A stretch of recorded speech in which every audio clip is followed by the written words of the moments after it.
всички.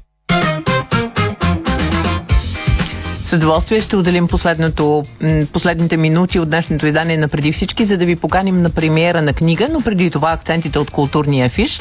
2 спектакъла включва в афиша си Народния театър Иван Вазов, Ничия земя по филмовия сценарий на Дани Станович от 19 часа на камерната сцена и Манхатън, второ авеню от Нил Саймън с участието на Емануела Шкодрева и Георги Кадурин от 19:30 на сцената на 4-ти етаж.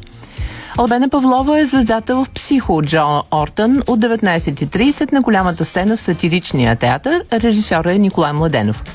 Рибарят и неговата душа от Оскар Уайлд ви очаква по същото време в театър 199. Постановката е на Мариус Куркински. Италианският маестро Франческо Роза ще дирижира операта Лакме от Делип в Софийската опера и балет на 24 и 25 март. На първото представление в партията на Лакме ще бъде Петя Иванова, а на второто Диана Василева. Георги Султанов излиза като Джералд на 24 март. Сред солистите са още Бисер Георгиев, Диана Генова, Мирослав Андреев, Атанас Младенов, Елена Стоянова, Силвана Пръвчева, Румяна Петрова, Слави Манов. Началният час е 19. И сега към разговора за книгата, който ви обещах. Машина за истории е антология от наградени фантастични разкази в конкурса Гоп Мелконян. Ще ви поканим на премиерата на тази книга, заедно с редактора в издателство Изток Запад Петър Тушков. Здравейте! Здравейте, благодаря за поканата. Откъде предпочитате да започнем този разговор? От самия Гоп Мелконян и неговия принос за съвременната българска фантастика или от конкурса на негово име, чието плод е книгата? Голяма тема. Нека първо само да внеса една яснота. Не съм редактор в издателство Изток Запад. Главен редактор на списание Сборище на трубадури. От издателството ще ви се обидят, и съм полскан. Приемаме корекцията, съжалявам за грешката, получила се недоразумение. Говорим обаче за книгата Машина за истории. Машина за истории. Това е книга, която съдържа огромно количество материал в себе си. Това са 28 разказа, събрани в продължение на 5 години. Това са 5 поредни конкурса. Тази година провеждаме 6-тия. Вътре има още какво се прочете, освен тези 28 истории. Има спомени за Гоп Мелконян, което е много важно всъщност, защото и самия конкурс е на негово име. И има интересен предговор и така нататък.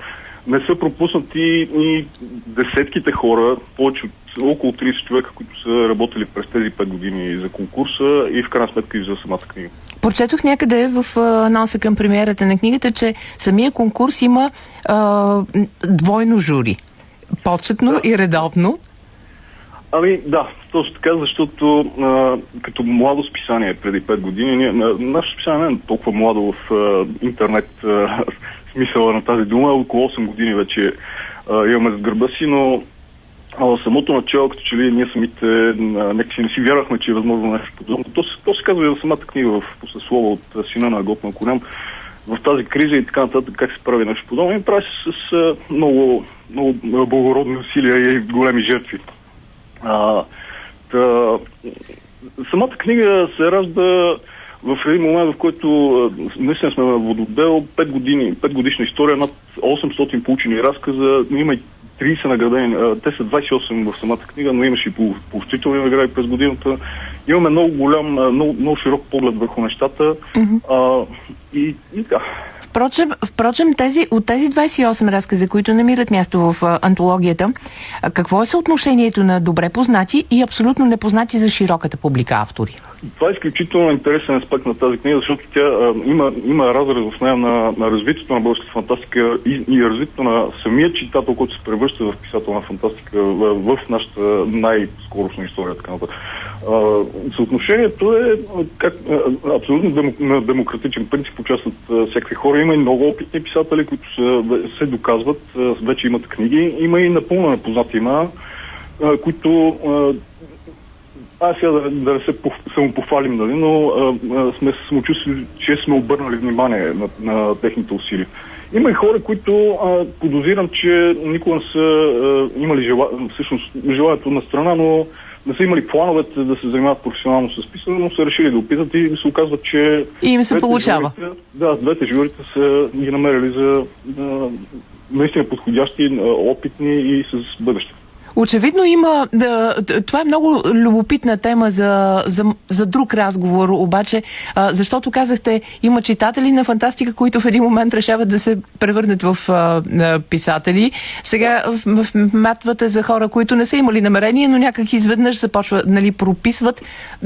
Това е провокация някаква. Не всеки читател започва да пише. Да, има една вътрешна шега в списанието, че това е машина, за конкурс говорим, машина за мечти, защото все пак това са хора, които имат за модел писатели, хроникьори, мислители, звезди, да ги наречем герои. И в даден момент, то всеки горе е започнал така, решават да напишат нещо и имат нужда да кажат нещо. То, всеки писател, разбира се, има вътрешната нужда и според мен са много редки случаи, с когато един писател не става писател. Тази професия, която не е професия, това е призвание, то не пита. Рано или късно. Да. Сега, от хора, които четат запалено фантастика, съм чувала да развиват тезата, че истинските писатели и фантасти, класиците, в крайна сметка в техните произведения може да се намерят много изключително точни прогнози. Неща, които те са описали като нещо, което е плод на въображението им, обаче действителността и годините доказват, че те се случват реално. Вие, четейки младите автори, тези, които сега започват пътя си в фантастиката, намирате ли, че може да се сред тях да има човек, който след 100 години или след 200 ще бъде оценен като добър прогностик? Много силно се надявам. То, от една страна е въпрос на възпитаване на моите поколения писатели, защото те, колкото я се развият сами, все пак има редактори, които работят с тях и направляват в известен смисъл резултат от труда им. Но в това няма нищо изненадващо, че има прогностика в самия жанр фантастика и в фантастиката като литературата на фантастично и така нататък, защото фантастиката е избрала да се занимава с голям диапазон от научни дисциплини, т.е. да черпи от тях. Говорим и за точни науки, и за хуманитарни науки, а науката се занимава по дефиниция с нещата на ръба. И самата фантастика оттам нататък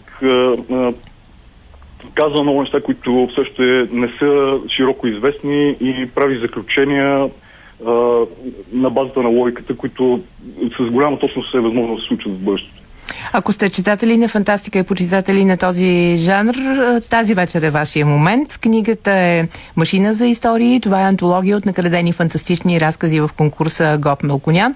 На премиерата ви поканихме заедно с Петър Тушков.